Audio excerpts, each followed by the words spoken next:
Ya estamos de regreso, gracias por acompañarnos aquí en Ahora. Estamos hablando de las pandillas en Nicaragua, cómo se comporta este fenómeno en nuestro país. Está con nosotros Roberto Cajina, él es consultor civil en seguridad, defensa y gobernabilidad democrática. Antes de entrar de lleno en la conversación, me gustaría que habláramos precisamente de lo que preguntábamos en el bloque anterior, sobre la actual situación de las pandillas y sobre lo que podría detonar una situación peligrosa en el tema de la incidencia de las pandillas, en el tema de la violencia, de las estadísticas de delincuencia en nuestro país. Una situación en particular que tiene que ver, o que podríamos decir que está reflejada en particular en el 18 de noviembre del año 2008. Nosotros vamos a ver a continuación las declaraciones que ha dado el periodista Iván Olivares de Confidencial cuando fue atacado por un grupo de personas que se identificaban con el partido Frente Sandinista, cuando hubo en ese momento una protesta por unas elecciones calificadas como fraudulentas, unas elecciones municipales que fueron seriamente cuestionadas. En ese momento hubo una protesta, una convocatoria de parte de los partidos opositores, y lo que se vio fue una Managua sitiada. En este caso, muchos acusaron a las pandillas de ser quienes estaban precisamente impidiendo el paso de quienes se disponían a marchar, e incluso de agresiones. Veamos a continuación lo que explica Iván Olivares. Las elecciones municipales habían sido el 9 de noviembre de ese año. Luego, cuando fue evidente que había un fraude, hubo varias marchas en Managua. El 16 se intentó hacer una marcha en León, pero no se pudo porque el Frente movilizó a todos los pandilleros que pudo y se los llevó para León. La estrategia del PRI fue tratar de hacer una gran actividad nacional en la capital, pensando que no iban a poder hacer lo mismo. Pero el Frente sí lo hizo. Mandó a traer pandilleros para cerrar todas las arterias de acceso, todas las vías de acceso a lo que ellos llaman ahora la Plaza de la Victoria. Así es que, como la plaza está a unas 5 cuadras de aquí, simplemente pues lo que hice fue que me fui caminando, dejé el carro a una distancia segura. Primero me encontré con un grupo de personas que yo supongo que eran trabajadores del Instituto de la Mujer y que tenían cerrado el paso para que la gente no atravesara por ahí. Pero yo simplemente pasé, a alguien que estaba controlando a ese grupo de personas desde fuera les reclamó que por qué me habían dejado pasar. Yo le respondí mal, que por qué me iban a detener. Tuvimos un encontronazo verbal, pero nada más, y simplemente seguí caminando. Entonces este individuo alertó a otro piquete que ellos tenían más adelante. En ese grupo en esa esquina había un segundo grupo de personas.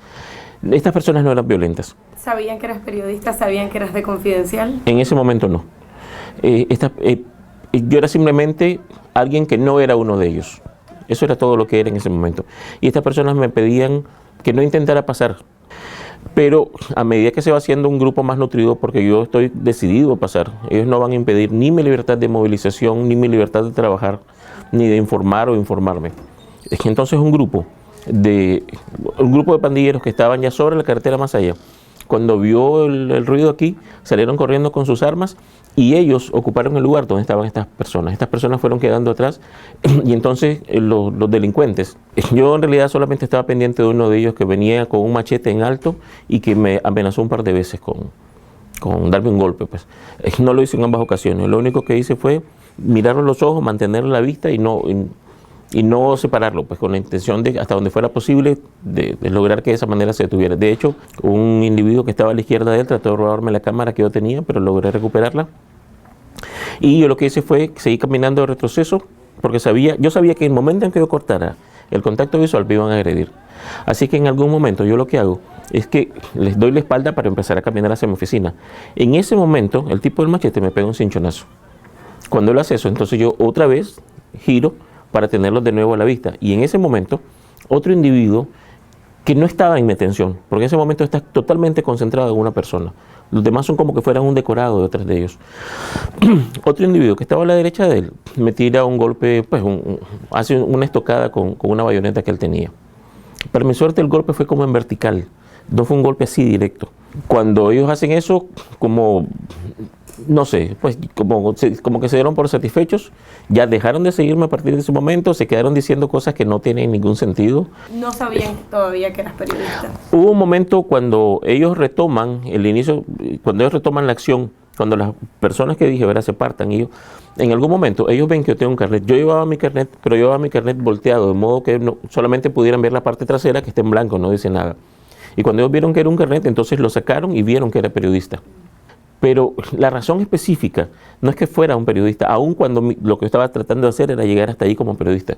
Su razón específica era simplemente impedir que cualquier persona, periodista o no, simplemente un manifestante o no, llegara hasta el sitio. Eso lo estaban haciendo. ¿Lo has identificado en todo este momento como pandilleros? Tenían los rostros cubiertos, vos podrías haber identificado posteriormente a tu agresor. También has dicho al inicio de que se trata de pandilleros contratados por el gobierno sandinista. Sí. ¿Todo eso lo puedes mantener hasta el día de hoy? Sí, a ver, son cosas que uno tal vez no puede demostrar, fehacientemente no podría demostrarlo ante una corte, pero no tengo duda en mi fuero interno de que en efecto sí fue. Pero además hay otra razón. Bueno, no solo el hecho de que la policía no les hiciera nada, ¿verdad? Si estos pandilleros hubieran llegado ahí por su cuenta, sin la bendición del partido de gobierno, la policía hubiera hecho algo en contra de ellos.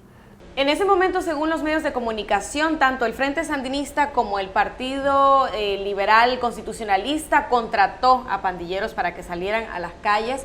Según un artículo del diario La Prensa, el 20 de noviembre del año 2008, incluso se explicaba cómo había sido la logística para mover a estos pandilleros. Mónica Salaquet, la directora de CEPREP, lamentó la manipulación de la que estaban siendo víctimas los jóvenes expandilleros de parte de los políticos.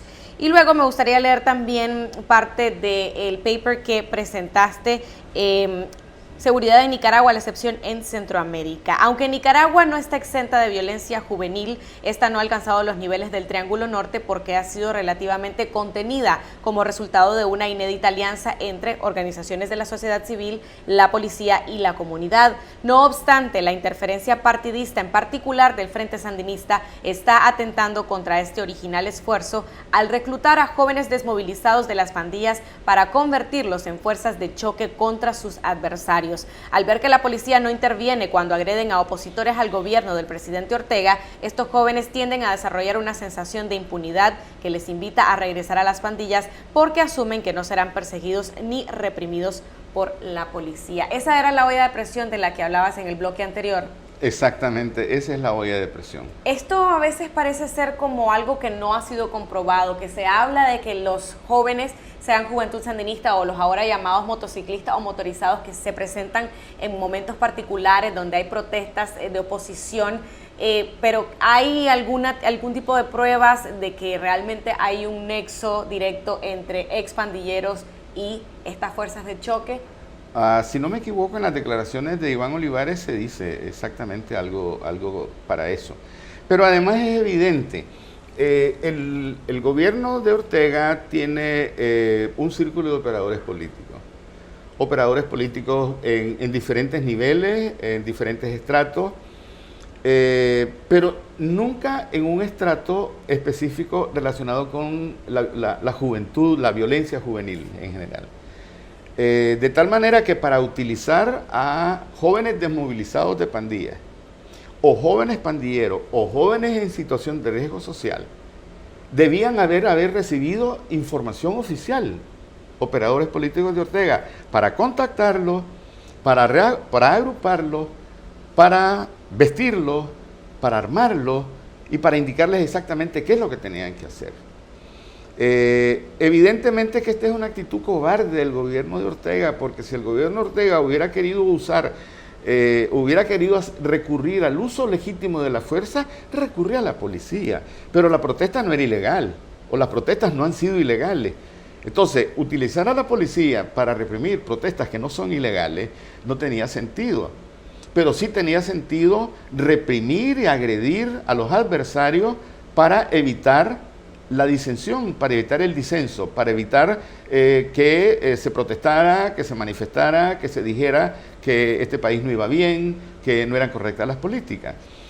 Esta es una olla de presión que se está utilizando primero con aquella modalidad de encapuchados con camiseta, identificados después con Juventud Sandinista, en el caso de los Ocupains y las personas de la tercera edad, mis colegas.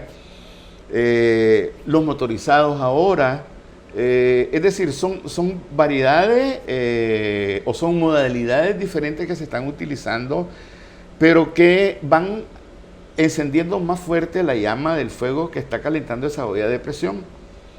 Y las oportunidades no han sido satisfechas. La inclusión social no ha sido satisfecha. Quien satisface en alguna medida ciertas formas de exclusión social son los organismos de la sociedad civil. ¿Qué implica que un gobierno y el partido gobernante esté fomentando precisamente el uso de estos jóvenes para provocar este tipo de situaciones, esté fomentando la impunidad? ¿Y qué pronóstico entonces habría para Nicaragua y precisamente con el tema de pandillas para los próximos años? ¿Veríamos un repunte en las estadísticas de delincuencia? ¿Cree que las consecuencias las vamos a ver a corto, mediano, largo plazo? Bueno, en principio yo creo que es una actitud cobarde del gobierno. No enfrentar con los recursos legítimos que tiene situaciones determinadas. Recursos legítimos me refiero al caso de la Policía Nacional, que está para eso, para resguardar la seguridad pública, garantizar la seguridad pública y resguardar el orden interior, ¿ya? En caso que se altere el orden interior y que se ponga en riesgo la seguridad pública. Es una actitud cobarde en la medida en la que, es decir, a mí me parece que hablar de manipulación es como demasiado suave, en el sentido que no revela el fenómeno en su verdadera naturaleza. Es decir, la cobardía de utilizar a jóvenes a los que no se les da oportunidades para que tengan la oportunidad de delinquir y que queden impunes frente al delito que cometen. Pronósticos. Si se continúa de la manera que se ha venido actuando, digamos del 2008 a la fecha, con las diferentes modalidades que existen, a corto plazo posiblemente no vamos a ver, digamos, brotes de violencia ni nada de esas cosas, pero a mediano y largo plazo podemos ver una rearticulación de grupos, de pandillas, podemos ver el interés de grupos juveniles en situación de riesgo social de saltar la línea roja de lo penal, en la medida en la que hay ciertos beneficios, entre comillas, como es la impunidad específicamente, y algún dinero que puedan dar, alguna camiseta, algún otro tipo de beneficio material que puedan dar. Y luego podríamos decir que entonces es tirar a la basura el trabajo que ha venido haciendo la policía misma en su momento y las ONG como CEPREVO, como Nicaragua Nuestra.